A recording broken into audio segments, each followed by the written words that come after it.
ताई नमस्कार. ताई आपलं नाव? मोनिका अभिजित गावडे. आणि आपल्याकडे काय काय मिळतं ताई?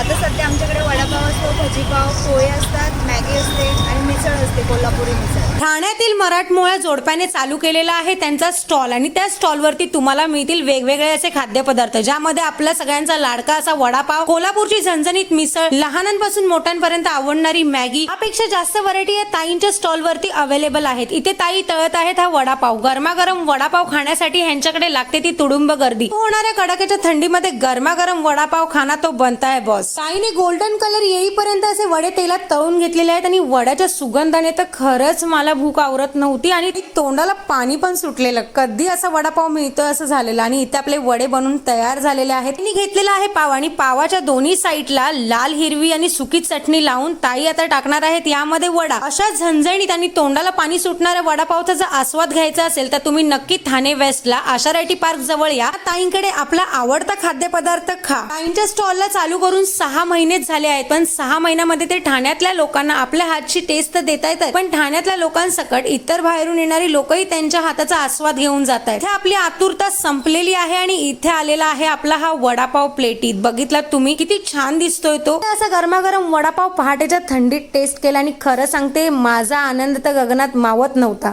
आणि आपलं टायमिंग काय ताई?